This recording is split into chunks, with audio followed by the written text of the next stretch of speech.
நான் என்ன சொன்னேன் அப்படின்னா, ஒருத்தர் வீடு ஒரு குடும்பம்னா அங்கே 4 பேர் இருக்காங்கன்னா, 4 பேரும் 8 வயசுக்கு மேலே இருக்காங்க அப்படின்னா, ஒவ்வொருத்தருக்கும் தனித்தனி வீடு கொடுக்கணும். ஆனால் ஒரு வளாகத்திற்குள்ளே இருக்கணும். ஒருத்தர் வீட்டுக்குள்ளே இன்னொருத்தர் போகக்கூடாது. கணவன் வீட்டுக்குள்ளே மனைவி போகக்கூடாது, மனைவி வீட்டுக்குள்ளே கணவன் போகக்கூடாது, பிள்ளைகளுடைய வீட்டுக்குள்ளே அம்மா போகக்கூடாது, அம்மா அப்பா போகக்கூடாது, பிள்ளைகளும் தன்னுடைய அம்மா அப்பா வீட்டுக்குள்ளே போகக்கூடாது. அப்போ தான் அவங்கவுங்க வேலையை அவங்கவுங்க செய்வாங்க.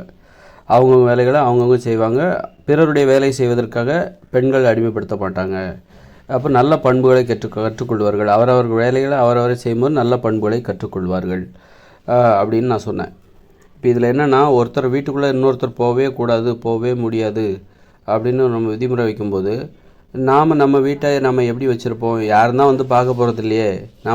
நம்முடைய வீட்டை நம்ம சுத்தமாக வச்சுருந்தானே, அசுத்தமாக வச்சுருந்தானே, அழகாக வச்சுருந்தானே, அழகு இல்லாமல் வச்சுருந்தானே, யார் வந்து பார்க்க போகிறா அப்படின்னு சொல்லிட்டு யாராவது ஒருத்தர் என்ன பண்ணுவாங்க அப்படின்னா, யாராவது நிறைய பேர் கூட அந்த வீட்டை அலங்கோலமாக வச்சுருப்பாங்க. அழகாக வச்சுக்காமல் முயற்சி பண்ண மாட்டாங்க. அதனால் வீட்டை அழகாக வச்சுக்கணும் அப்படின்னா என்ன பண்ணணும், அதுக்கு நம்ம ஏதாவது இந்த மாதிரி நினச்சி அலட்சியமாக இருந்துடக்கூடாது. வீட்டை அழகாக வைத்துக்கொள்வதில் யாரும் அலட்சியமாக இருந்து விடக்கூடாது. யார் வந்து பார்க்க போகிறா, யாரும் ஒருத்தர் வீட்டுக்குள்ளே இன்னொருத்தர் போகக்கூடாது அப்படின்னு விதிமுறை இருக்குது.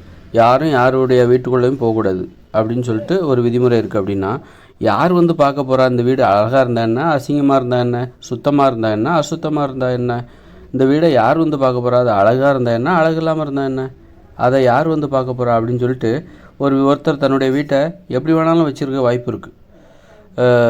அப்படி இருக்கும்போது என்ன பண்ணணும் அப்படின்னா, இப்போ யாராவது வந்து பார்ப்பாங்க அப்படின்னா அந்த வீடை அழகாக வச்சுக்கிறதுல அவங்க ஒரு முயற்சி எடுப்பாங்க, அப்படி தானே? அதனால் என்ன பண்ணணும் அப்படின்னா, ஒரு மாதத்தில் 10 நாளைகளுக்கு ஒரு முறை ஒருத்தர் வீட்டுக்குள்ளே இன்னொருத்தர் போகலாம் அப்படின்ட்டு நம்ம 10ஆம் தேதி ஆனாக்கா 10ஆம் தேதி, 20ஆம் தேதி, 30ஆம் தேதி இந்த 3 நாட்கள் ஒருத்தருடைய வீட்டுக்குள்ளே இன்னொருத்தரை அவர் வரவழைக்கலாம், அனுமதிக்கலாம்.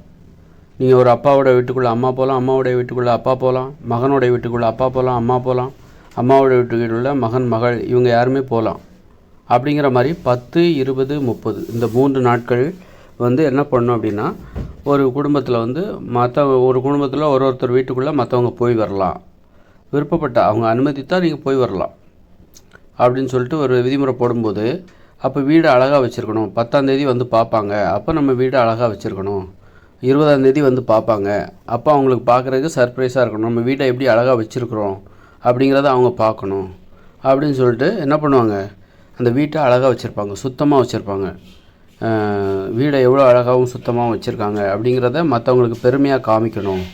இப்போ அது அசிங்கமாக வச்சுருந்தாங்கன்னா அவங்கள பற்றின மதிப்பீடு, என்னடா இவ்வளோ சோம்பேறியாக இருக்கிறாங்க, இவன் ஒழுங்காக வீடை நல்லாவே வைக்கல, இவன் வீடு சூப்பராக இருக்குது, உன் வீடு நல்லா இருக்குது, அவள் வீடு ஏன் அவ்வளோ அசிங்கமாக இருந்தது, உள்ளே போகிற குப்புன்னு ஒரே வாடை, என்ன பார்த்து 10 நாளாக சேர்த்து வச்ச குப்பையெல்லாம் நீ கொட்டவே இல்லையா அப்படின்னு கேட்பாங்க.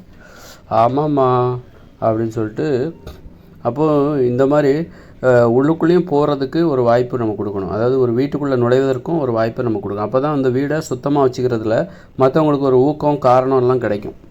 அதுக்காக எப்போதும் தினந்தோறும் ஒருத்தர் வீட்டுக்குள்ளே இன்னொருத்தர் போயிட்டு வரலாம் அப்படின்னா அப்போ அங்கே நிறைய தப்பு நடக்க ஆரம்பிச்சிடும். என்னென்னா, ஒரு அம்மா என்ன பண்ணுவாங்கன்னா, தன்னுடைய பிள்ளைகளுடைய வேலைகளெல்லாம் செஞ்சு கொடுக்க ஆரம்பிச்சிருவாங்க. அந்த பிள்ளைகள் அம்மா எனக்கு என் ட்ரெஸ்ஸை துவைச்சி போட்டுருமா, சமைச்சு கொஞ்சம் கொடுத்துருமா அப்படின்னு சொல்லிட்டு அம்மாவை அடிமைப்படுத்த ஆரம்பிச்சிருவாங்க, அல்லது மனைவியை அடிமைப்படுத்த ஆரம்பிச்சிருவாங்க கணவர்கள். அந்த மாதிரி பெண்களை அடிமைப்படுத்தக்கூடாது, பெண்களை பாதுகாக்கணும், பெண்களுடைய சுதந்திரத்தை பாதுகாக்கணும் அப்படிங்கிறதுக்காக தான் இந்த கட்டுப்பாடு. இவ்வளோ பெரிய மாற்றம் தேவைப்படுகிறது. அந்த அளவுக்கு பெண் சுதந்திரம் என்பது அந்த அளவுக்கு முக்கியம். பெண்கள் சுதந்திரமாக இருந்தால் தான் ஆண்கள் சுதந்திரமாக இருப்பாங்க. பெண்களை அடிமைப்படுத்தினா அப்போ பட்ட பெண்கள் என்ன பண்ணுவாங்க, வெளியில் வேலைக்கு போகாமல் ஆண்களுடைய தோளில் ஏறி உட்காந்து வாழ்க்கையை வாழ ஆரம்பிச்சிருவாங்க, இலவச வாழ்க்கையை வாழ ஆரம்பிச்சிருவாங்க வேலைக்கு போகாமலே. அதனால் பெண் சுதந்திரத்தை பாதுகாப்பதன் மூலம் ஆண்களுடைய சுதந்திரத்தையும் பாதுகாக்கலாம். ஆண்களின் நலம் பெண் சுதந்திரத்தில் உள்ளது. ஆண்கள் ஆகிய இருவரின் நலனும் என்பது பெண் சுதந்திரத்தில் உள்ளது. அதனால் பெண்கள் சுதந்திரமாக இருந்தால் தான் ஆண்களும் பெண்களும் சுமையில்லாமல் மகிழ்ச்சியாக வாழ முடியும், உரிமைகளை பெற முடியும், ஒழுக்கம் என்பது வளரும்.